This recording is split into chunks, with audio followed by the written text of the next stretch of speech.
Lady Kenworth's dining room was warm with candlelight and the smell of roasted pheasant.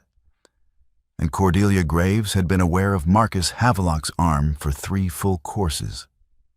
4 inches from hers, steady and still in the way of a man who had once held a ship's wheel against a gale and found the experience unremarkable. She had watched him from the corner of her eye all evening. The way he set down his wine glass without sound, the way he answered Lady Kenworth's questions about Parliament with the measured patience of someone answering questions about the weather in a country he no longer lived in. He was performing, she knew. She had watched him perform the Duke for 3 years, and she knew the difference between the man and the costume.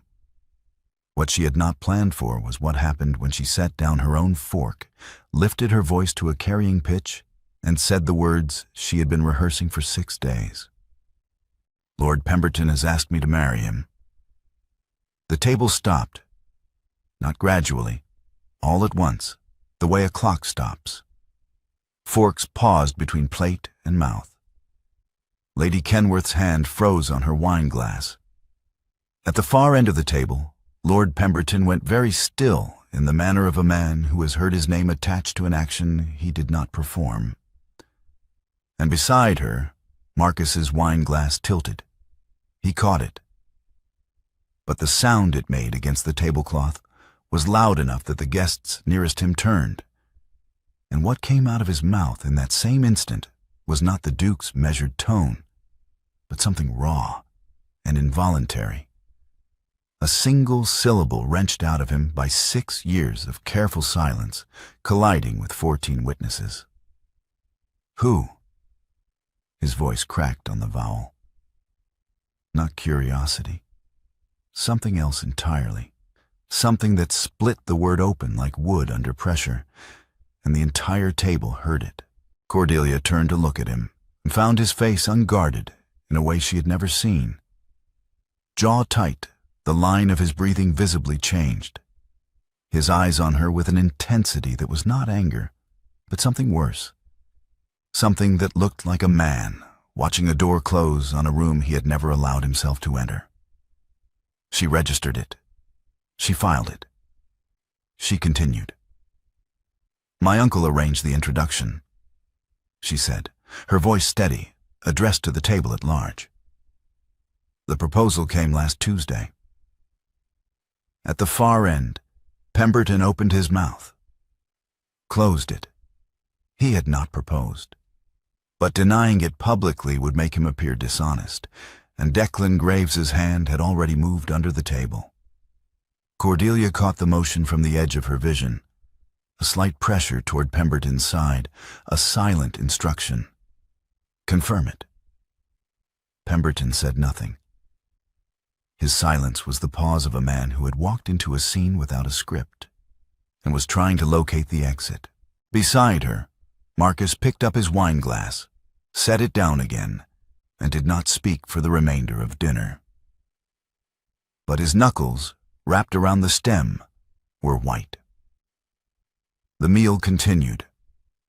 Lady Kenworth, who had organized the seating arrangement with the deliberate care of a woman who had been waiting 7 years for one of them to stop being careful, redirected the conversation to the subject of the Cheltenham races with the practiced smoothness of a hostess who had managed more dangerous tables than this. The other guests, 11 of them, all from county families who knew the Graves name and the Huxley estate and the trust that had sat in Declan's management since Cordelia was 17, resumed eating with the particular attentiveness of people who have just witnessed something and are deciding what it means. Declan Graves spoke twice during the remaining courses. Both times his voice was warm, measured, the voice of an uncle who was quietly pleased. He said nothing directly about the announcement. He did not need to. The warmth was the announcement, the avuncular satisfaction broadcasting to the table that this was a settled matter, a family matter, a matter that had been arranged with everyone's best interests at heart. Cordelia ate her pheasant and did not look at her uncle. She looked instead at the candles. 3 of them in the silver holder before her, the middle one burning lower than the others because it had been lit first. She had spent 6 days choosing this table, this room, these particular 14 people, because she needed witnesses. Not friends. Witnesses. People who would remember what they heard and who had heard it, and in what order. The county families would talk, and when they talked, the shape of what Declan had intended to do would be visible in a way it could never be made visible behind closed doors. She had not planned for Marcus's voice cracking. She had planned for the Duke's mask, that careful, courteous blankness he had worn since his brother Edward drowned 3 years ago, and the title dropped onto him like a stone. She had planned to use his composure as a backdrop against which her announcement would seem calm and considered. She had not planned for the vowel splitting, for the white knuckles, for the look on his face that she could not quite name but recognized in her own chest. She had lied anyway, because strategy came before the truth she saw in his face, and because the 11 months remaining before her 25th birthday did not leave room for the luxury of stopping to feel things.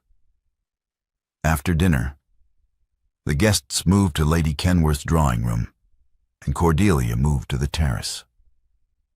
The night air was cold and carried the smell of rain that had not yet arrived. She stood at the stone railing and listened to the sound of conversation drifting through the tall windows and waited, because she had planned for this too. She heard his footsteps, steady, evenly spaced, the walk of a man who had spent 8 years on ship decks, where uneven footing was a practical problem rather than a social signal. "It is not true," she said, before he could speak. Marcus came to stand at the railing beside her, not close enough to touch. He was very good at not touching. "Pemberton did not propose," she said. "My uncle has been trying to arrange the match for 2 months. I refused twice in private. This was the 3rd refusal, the public one."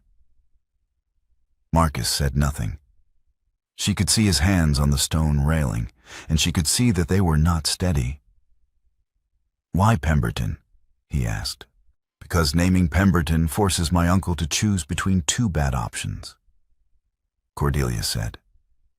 "If Declan confirms the arrangement publicly, he exposes that he engineered it, that he presented a match to Pemberton as my desire when I had refused him twice.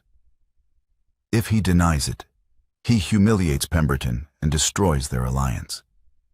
Either way, he loses control of the timeline." "What timeline?" She turned to face him properly. The candlelight from the windows caught the line of his jaw, the steadiness of his posture, and the fact that his breathing was not, in this moment, steady at all. "My inheritance is held in trust until I marry or turn 25, she said. 25 is 11 months away. My uncle has been managing the trust since I was 17. He has been managing it poorly, Marcus, or rather, he has been managing it for his own benefit and reporting it as management of mine. If I reach 25 unmarried, the trust transfers to my control and an independent audit becomes inevitable. Lord Pemberton is 51, a widower, and a political ally of my uncle's. He would have assumed the trust without examining the accounts." Marcus was very still, the kind of still that was not calm, but its opposite, the stillness of a man applying considerable force to the task of remaining in one place. "Why are you telling me?" he asked. "Because your voice cracked," Cordelia said. The entire table heard it. "I planned for your composure. I did not plan for whatever that was. And I think you deserve to know that the thing you reacted to was not what it appeared to be." His breathing shifted. Not a sound, just a visible change in the set of his shoulders. "What do you need?" he asked. The question was so direct, so immediately practical, that something in her chest loosened slightly. This was the Marcus she remembered from 6 summers ago. The second son who had argued with her about rigging for 40 minutes, and then conceded the point without embarrassment. Not the Duke. The man. "I need a letter," she said. "To the board of my father's trust, demanding an independent inquiry into the accounts. If I write it, it is a niece making a family complaint. If you write it under ducal seal, it is a legal event. They cannot ignore a duke." "You came here for my stationery," Marcus said. "Yes. Not for me." She held his gaze. "I did not say that." Silence. The rain had not arrived, but the air was full of it. That particular wait before a storm. The pressure that makes the night feel smaller than it is. "I will write the letter," Marcus said. "And then you will tell me the full extent of what has been done to the estate. Everything. Before you leave tonight." She told him everything. 3 weeks before the dinner, Cordelia had been sitting in the small parlor at Briarfield when her maid Agnes came to her with a face carefully arranged into the expression of a woman who has decided that saying the thing is less dangerous than not saying it. Agnes had noticed discrepancies. The household accounts for the South Wing repairs. Funds reported as disbursed that did not correspond to any work Agnes could identify. She had asked Mrs. Fellows, the housekeeper, who had gone very quiet and said she would speak with Lady Cordelia directly. 2 days later, Declan arrived at Briarfield. He had not come about the accounts. He could not have known Agnes had spoken. Cordelia was certain of that. He had come about Lord Pemberton, who was, he said, a splendid match. A man of property, of standing, of sound judgment. A man her father would have approved. "My father is not here to approve anyone," Cordelia said. "No," Declan agreed, with a warmth that made her want to put the room between them. "He trusted me to act in his place, as he always did." He left.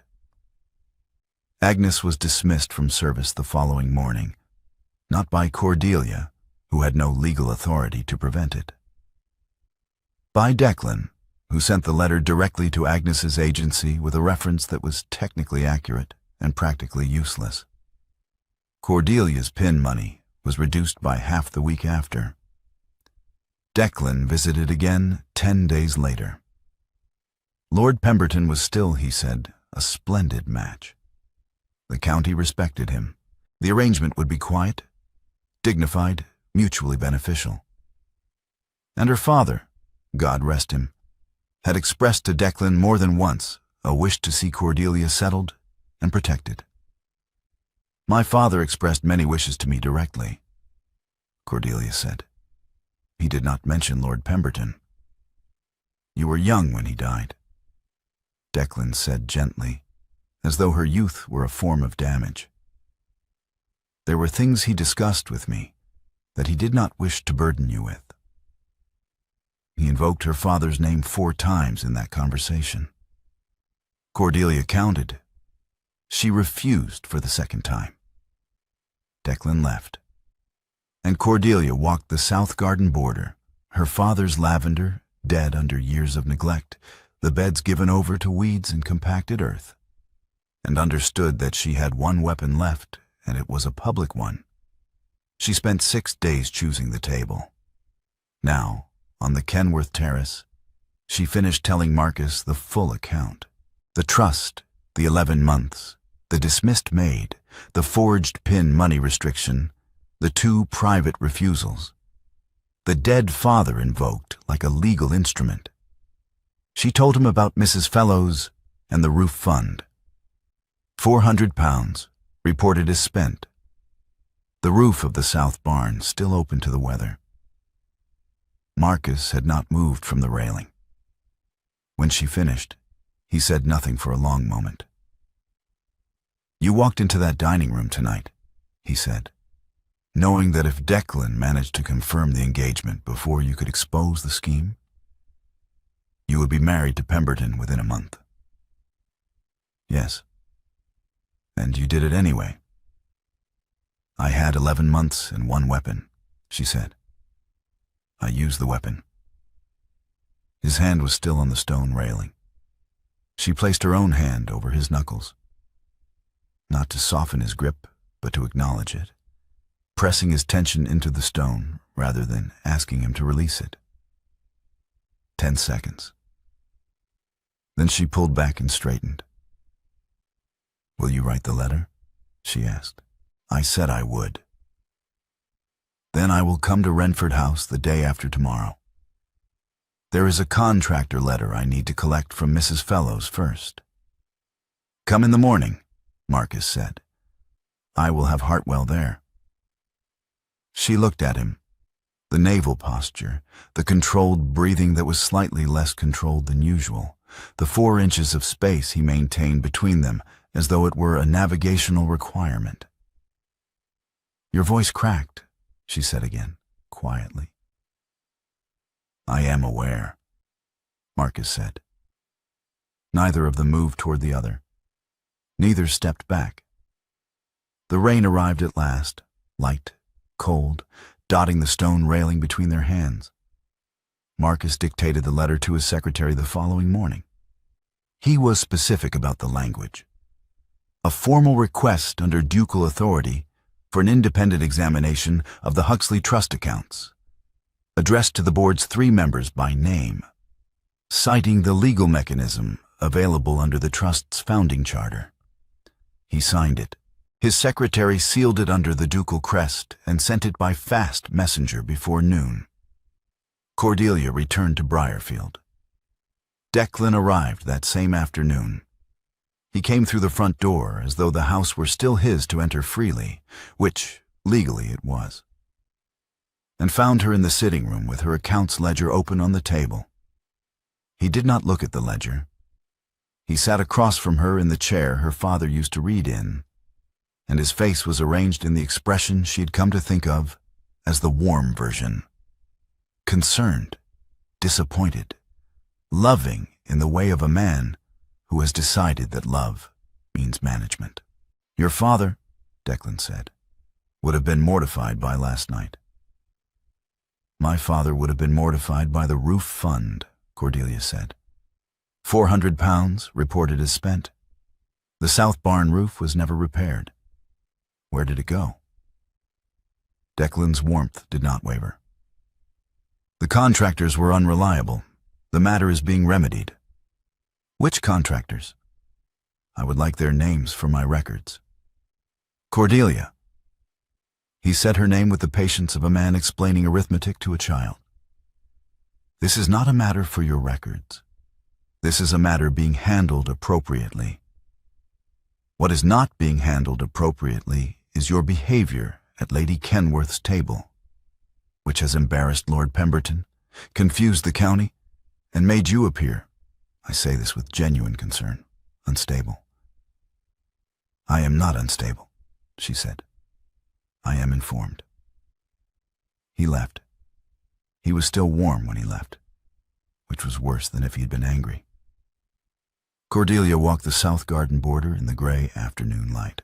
The lavender beds her father had planted the year she was born were compacted earth and dead stalks, neglected through 7 years of Declan's management. She crouched and pressed her fingers into the soil. Hard, dry. Nothing had been fed or watered or tended. The gate at the south end, the one her father had always meant to oil, creaked as the wind moved it. The same creak it had made since she was a child. She stood. She understood, standing there, that she could not go back to the position of a woman who managed quietly and endured. The lie was public. The inquiry was official. And Declan now knew she had begun fighting. There was no version of what came next that did not require her to keep going. Cordelia arrived at Renford House the following morning with Mrs. Fellows's contractor letter in her coat pocket. A written refusal from a Cheltenham firm dated 2 years prior, declining to undertake the south barn roof repair on the grounds that the initial payment had never arrived. The letter was addressed to Sir Declan Graves, It had been intercepted by Mrs. Fellows, who had kept it because she was the kind of woman who kept things. Marcus read it at his desk. Then he read it again. This puts the roof fund disbursement in direct contradiction with the contractor's records, he said. Yes, Cordelia said. Which is why I need it in the case file before the board receives your letter and Declan has time to produce an alternative explanation. The case file is organized chronologically, Marcus said. The contractor letter goes after the trust disbursement records, not before. It goes first, Cordelia said, because the contractor letter is the proof. The disbursement records are the claim. You prove the claim false before you present the claim.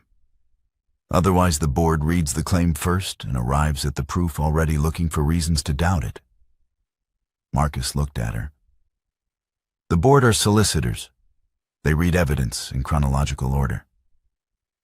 The board are men who knew my uncle for 30 years before they knew me, Cordelia said, at a volume slightly above what the room required. I am not organizing this file for people who will be neutral.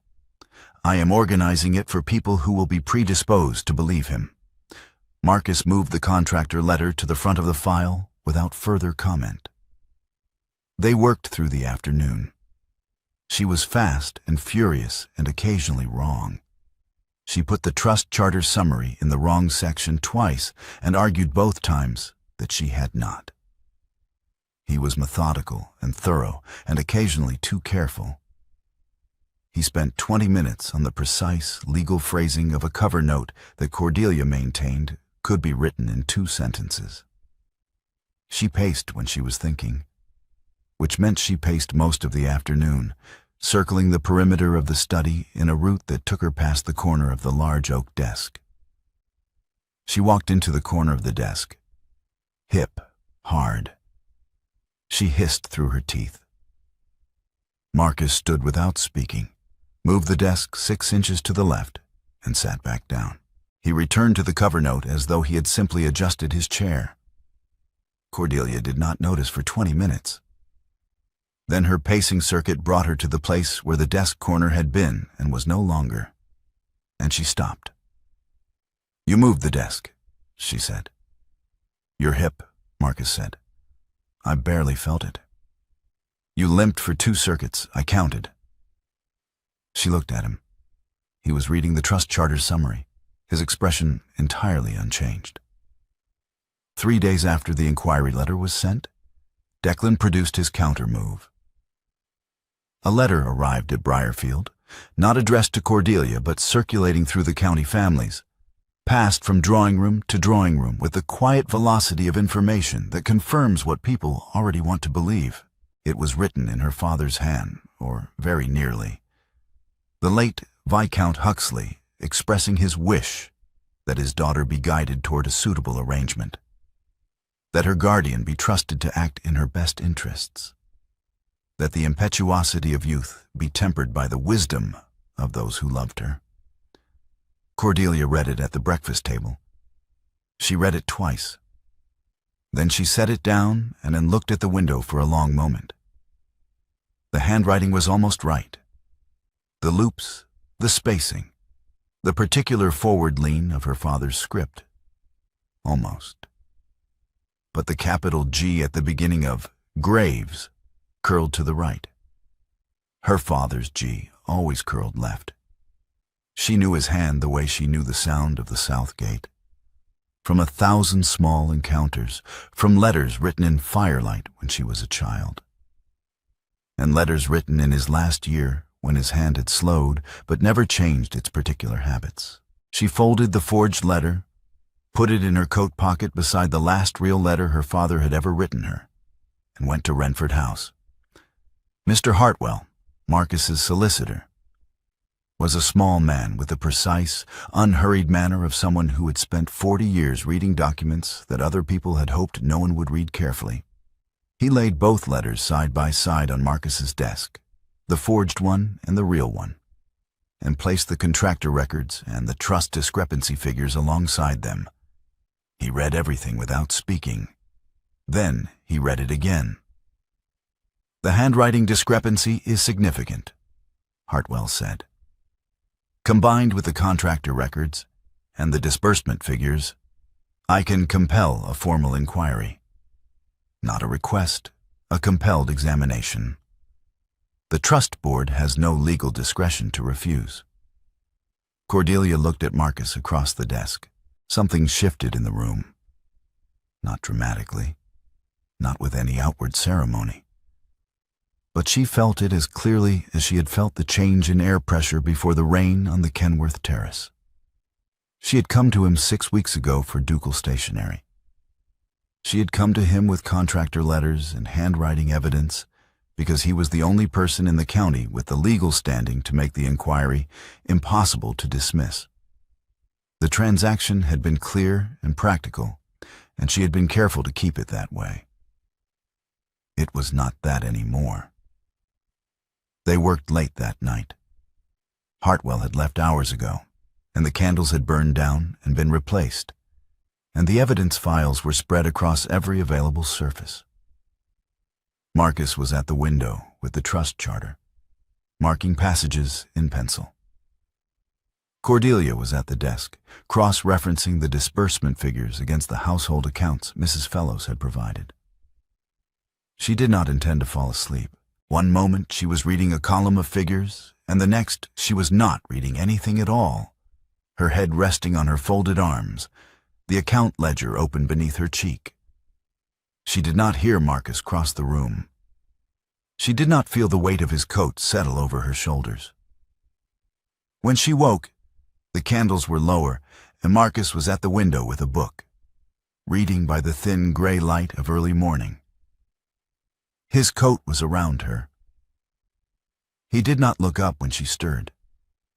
She did not mention the coat. He did not mention it. She straightened in the chair, rolled her neck, picked up the ledger where she had left off.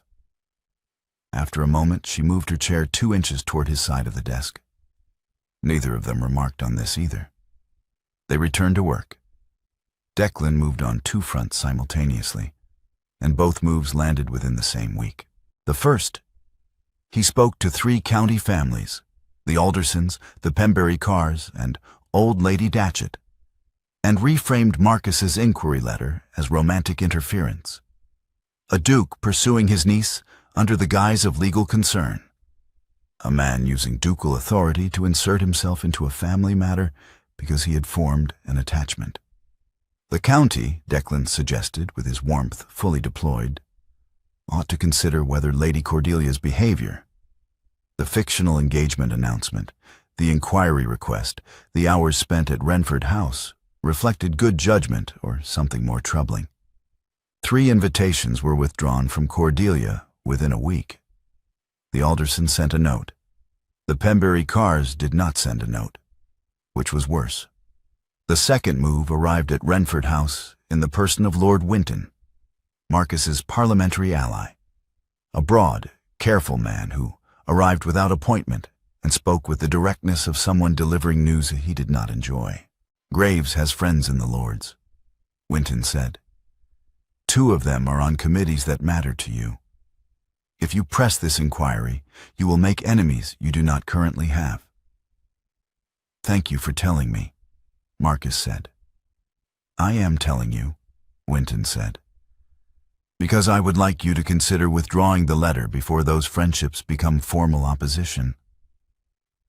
"I will not be withdrawing the letter," Marcus said. Winton looked at him for a moment. "The woman is not worth a parliamentary seat, Havelock." "The inquiry is not about the woman," Marcus said. "It is about a forged document and 7 years of trust fund fraud. I would have written the same letter for anyone." Winton left. Marcus returned to the study and did not mention the conversation to Cordelia until she asked him directly that evening why Winton had come. He told her. She was quiet for a moment. "You could withdraw it," she said. "Hartwell said the board may act on the evidence without the ducal letter, now that he has submitted his formal request." "Hartwell is correct," Marcus said, "and I am not withdrawing it. Your political position is my concern," Marcus said, "not yours. What is yours is the second thing, which I suspect is coming." It came the following afternoon. Declan arrived at Briarfield, not warm this time, or rather warm in a different register, the warmth of a man who has decided that the affectionate approach has run its course, and something more direct is required. "You have made," he said, "a serious miscalculation. The county saw you announce a fictional engagement at Lady Kenworth's table. I have the names of 11 people who heard you. I will petition the court to extend your guardianship on grounds of instability. The announcement is evidence of disordered judgment, and I have witnesses to every syllable of it." Cordelia looked at him across her father's sitting room. "He is going to use my own lie against me," she told Marcus that evening. She had not lit the lamp in the study. She had come in through the side door.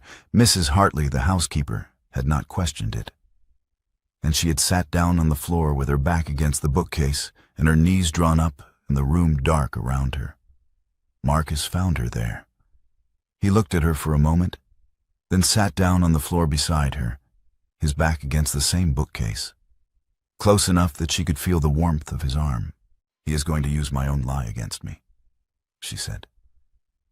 "The fictional engagement, the thing I did deliberately, the thing I did to expose him. He is reframing it as evidence that I am unfit to manage my own affairs." "We will not let him," Marcus said. "How?" "He has 11 witnesses." "He has 11 people who heard you make an announcement," Marcus said. "We have a forged letter, a contractor's written refusal, 7 years of account discrepancies, and a solicitor who has already submitted a formal inquiry request. His 11 witnesses heard one sentence. Hartwell's filing contains 40 pages of documentation." She leaned sideways. It was not a decision. It happened the way the wine glass had tilted, involuntarily, her head coming to rest against his shoulder because she had been holding herself upright for 7 years, and something had simply given way. He did not move. He did not put his arm around her. That would have been a choice. And this moment was not about choices. It was about weight and where to put it, and the specific exhaustion of a woman who had been fighting alone for longer than she should have been. 4 minutes. She counted them without meaning to. Then she straightened. "I am not fragile," she said. "I know," Marcus said. "You are exhausted. There is a difference." The following morning, Marcus laid both letters on the desk, the forged one and the real one, and held a magnifying glass over the capital G in each. Cordelia stood beside him and traced both letters with her finger, not touching the paper, but following the line of each stroke in the air above it. "His G always curled left," she said, "from the time I was a child. He wrote me letters when I was at school, every week without fail. The G in Graves, in Garden, in Gone, always left." She traced the forged letters G. "This one curls right. Whoever wrote this studied his hand carefully. The spacing is nearly perfect. The forward lean is right." But they did not know about the G. She sat with the real letter in her hand. Her father's last letter, written 8 months before he died. In the particular careful script of a man whose hand had slowed but whose habits had not. "Trust your uncle, my dear. He has always been a good man. I am glad you will have him when I am gone." She did not speak for a long time. Marcus watched her hold it. He understood, looking at her face, that she was not grieving the forgery. She was grieving the real letter. The man who had written it had loved her completely, and had been wrong about the person he entrusted her to. And she had spent 7 years honoring that trust, because contradicting Declan had felt like contradicting her father. And now she was sitting with the proof that her father's love had been genuine, and his judgment had been catastrophically mistaken, and those two things could not be reconciled into anything comfortable. Marcus reached across and took the forged letter from her other hand. Carefully, with the particular deliberateness of removing something that had been causing harm, and placed it on the far side of the desk. He left her holding only the real one. His hand stayed on hers for 3 seconds. She gripped his fingers once, hard, with the grip of someone holding a rope in uncertain water, then released and picked up her quill. "We send the handwriting comparison to Hartwell today," she said, along with Mrs. Fellows's signed statement and a request that Mr. Cartwright, my father's solicitor, examine the forged letter. "I will send a writer to Cartwright this afternoon," Marcus said. She moved her chair to his side of the desk, not 2 inches this time, all the way beside him, close enough that their arms nearly touched. She opened the evidence file and began writing. Lady Kenworth's assembly room. 6 weeks after the dinner. 30 guests. The room was well lit, Lady Kenworth had seen to that, and the arrangement of chairs created a natural space at the front where a person might stand and address the company. Cordelia had not requested a podium. She stood beside the table where Mrs. Fellows had placed the contractor letter without being asked. And she did not look at her notes because she had no notes. She had spent 6 weeks building this moment. She was not going to read it from paper. 7 years ago, she said. My father died, and my uncle assumed my guardianship. In that time, he dismissed my maid when she came to me with questions about the household accounts.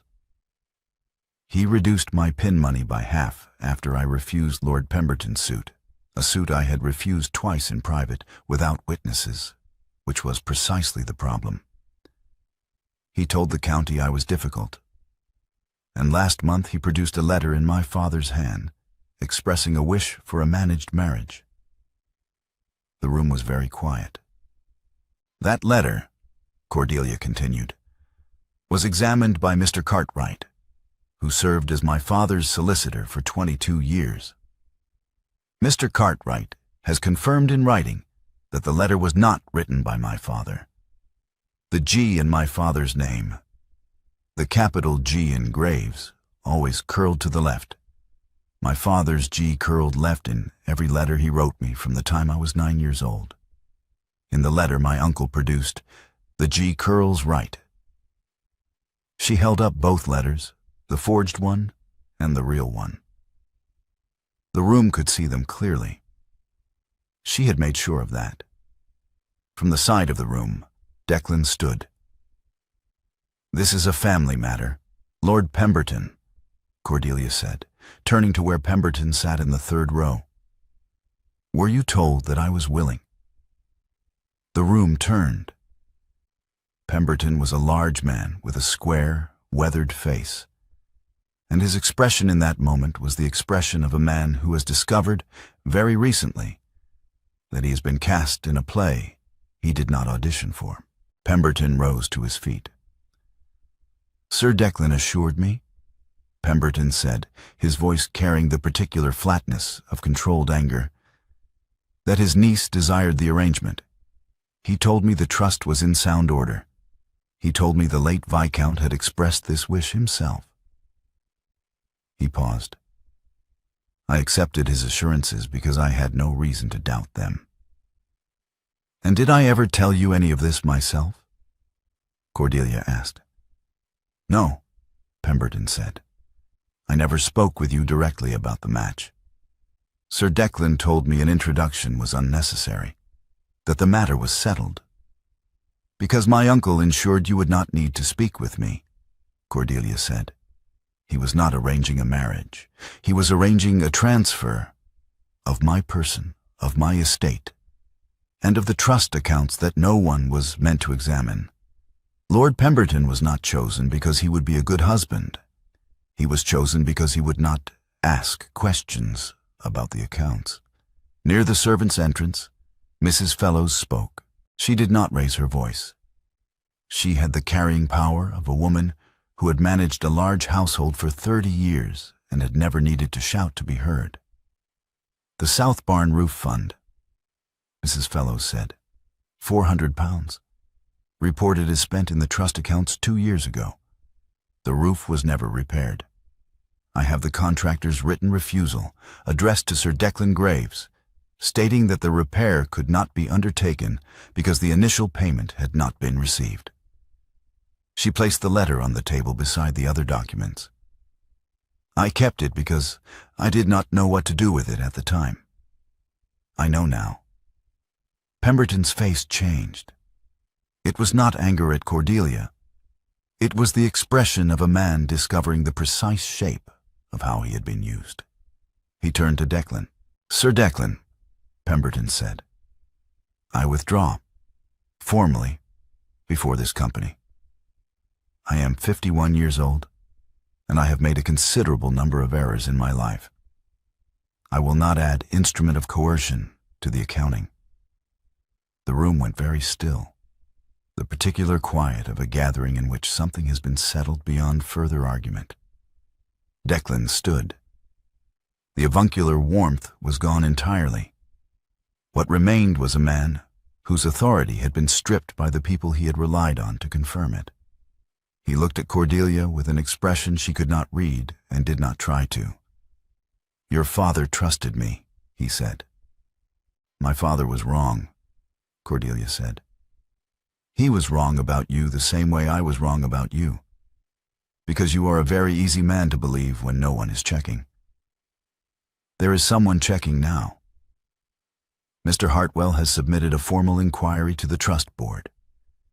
Mr. Cartwright has provided a signed statement regarding the forgery. The contractor records are on that table. My father's real letters are in the hands of the board." Declan left. Not dramatically. He simply gathered himself and walked toward the door, and the room parted to let him through, and then he was gone. Cordelia looked at the table. The documents were arranged in the order she and Marcus had argued over for 3 weeks. Contractor letter first, disbursement record second, the real letter and the forged one side by side at the end, the G's visible to anyone who came close enough to look. 6 weeks ago, she said to the room, at Lady Kenworth's dinner, I announced that Lord Pemberton had proposed. That was a lie. I lied because I needed this room, these people, to witness what my uncle had constructed, and because I knew he could not complete it once it was visible. I am not proud of the method. She paused. I am proud of the result. Lady Kenworth began to clap. She was the only one for 4 full seconds. A slow, deliberate acknowledgement from a woman who had organized the seating arrangement with precisely this outcome in mind, and was not going to be modest about it. Then Mrs. Fellows. Then Pemberton, measured, sincere. The applause of a man who has just done something that cost him something and knows it. Then the rest of the room, and the room was warm with it. Marcus had not spoken during the assembly. He had stood near the window. The position of a man who had provided the legal mechanism and the ducal seal and the solicitor and the political cost, and who had understood that none of those things were what this room required from him tonight. What this room required was Cordelia, naming what had been done, calling witnesses from memory, claiming the space as her own. He had stood near the window and watched her do it. After the room had mostly cleared, Cordelia turned and found him approaching. She had her father's real letter in one hand and the contractor document in the other. And she looked at him for a moment. The naval posture, the controlled face, the 4 inches he had maintained between them for 6 years, as though it were a principle. She reached up and took his coat lapel in one hand. Not gently. The grip of a woman who grabbed things, reins, account ledgers, her uncle's fraud by the throat. She pulled. He came forward, The forward motion of a man who had held himself at 4 inches distance for 6 years and was done calculating the gap. She kissed him. When they parted, she was still holding the lapel. "Your voice cracked," she said. "6 weeks ago." "On who?" "I heard it every night for 6 weeks." "I did not mean to say it," Marcus said. "I know," she said. "That is exactly why it mattered." That evening, on the Kenworth terrace, the same stone railing, the same cold air, the same candlelight thrown from the tall windows. Cordelia sat on the balustrade, and Marcus stood beside her. Close enough that the distance between them was no longer a navigational calculation, but simply the space 2 people occupy when they have stopped pretending. "You did not speak in the assembly," she said. "You did not need me to speak," Marcus said. "I came to your house 6 weeks ago for a letter on ducal stationery," Cordelia said. "I want you to know that is not why I am sitting here now." "I know." "Do you?" she asked. He turned to look at her. The naval posture was still there. It was not a costume. It was simply how he stood. But his hands were not steady. "At the dinner," he said, "when you said he asked me to marry him, I discovered, in front of 14 people, that I could not bear it. I have spent 3 years performing a duke who makes considered decisions about alliances and obligations and the correct use of a title he never wanted. And in 1 second, sitting beside you at Lady Kenworth's table, the performance failed completely." "You were in the room for 6 years," Cordelia said. "Before Edward died. Before the title. You were in the room, and you said nothing. I was a second son with no estate and no particular prospects," Marcus said. "And then I was a duke who must marry for strategic reasons. The excuse changed shape. The result was the same." He looked out at the dark garden. "I told myself I was being sensible. I was being a coward with good vocabulary." She pulled off one glove. Her hand, bare, cold, the hand of a woman who had been working in gardens and sorting documents and gripping stone railings. She held it out. "I am done performing," she said. "If you want the woman who lies at dinner tables and shouts at her uncle in assembly rooms and has argued with every contractor in the county and cannot manage a household without making enemies of half the tradespeople, that woman, not a calmer version, she does not exist." He took her hand, not gently, with the same directness she had offered it, the grip of a man who had spent 8 years on ships in weather that did not accommodate uncertainty. "I spent 8 years on frigates," Marcus said. "I did not enjoy the calm days. I enjoyed the ones that required all hands on deck and left no time for performing anything." "That is sentimental," she said. "It is specific," Marcus said. "There is a difference." She gripped his hand hard. The grip of a woman choosing, for the first time in 7 years, to hold a person instead of holding herself together alone. "Thursday," she said. "Briarfield, the South Gardens. I am replanting my father's lavender. The beds have been dead for years, and I am starting over from bare earth. I could use someone who follows instructions." "I follow instructions poorly," Marcus said. "I know," she said. "You will improve." Late summer. Briarfield. Cordelia's 25th birthday. The trust had transferred to her control 3 weeks prior, a formal, documented, legally unambiguous transfer, overseen by Hartwell and the board and Mr. Cartwright. The recovered funds accounted for, and the inquiry's findings submitted to the appropriate authorities. Declan had not appeared at Briarfield since the assembly. He had written once, a letter she read and set aside. The south border was blooming. Lavender in long rows, rosemary at the corners, sage along the inner edge, the beds replanted from bare earth over 6 weeks of mornings, Cordelia on her knees in the soil with the tenant's children handing her seedlings, and Mrs. Fellows arriving at noon with bread and strong tea. The south gate had been oiled at last. It no longer creaked. The village had come for the garden party, not a formal affair, nothing with card tables or a hired orchestra, just the people who had lived on and around Briarfield for 30 years and had watched the estate decline under Declan's management and were now watching it come back. Mr. Gregson's barn had a new roof, paid from the recovered funds. The Alderton family's cottage had new windows. The accounts were Cordelia's, and she had read every line. Mrs. Fellows had organized the food. Children ran between the lavender rows. The air smelled of herbs and cut grass and the particular warmth of late summer in a garden that had been properly tended. Marcus arrived on foot through the front gate, carrying a flat wooden case under one arm. "You are late," Cordelia said. "I stopped in Cheltenham," Marcus said. She looked at the case. It was old, the wood worn smooth at the corners, the brass fittings darkened with age. She recognized it before he opened it. "That is my father's sextant," she said. "It is," Marcus said. "Declan sold it 2 years ago to an instrument dealer on the promenade. I found it in the estate sale records when Hartwell was going through the asset transfers. I went and bought it back this morning." She opened the case.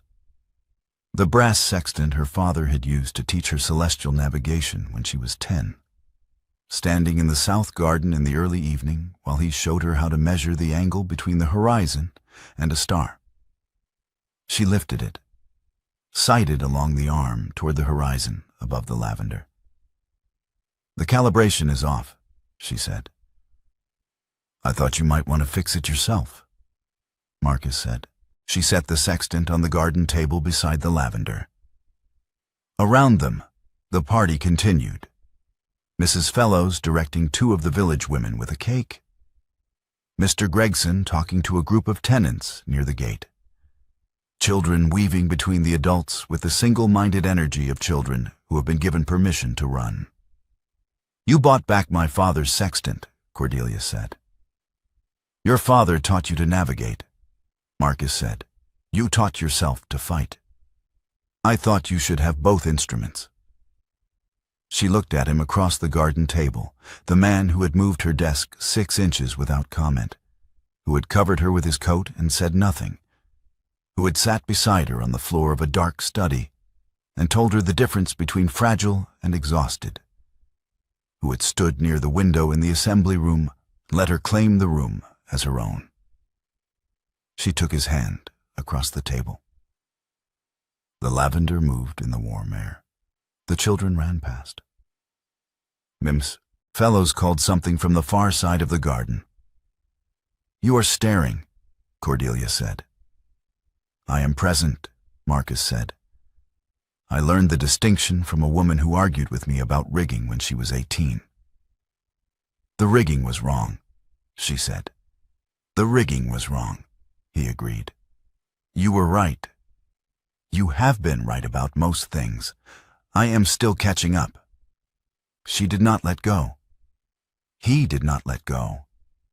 The sextant waited on the table to be calibrated.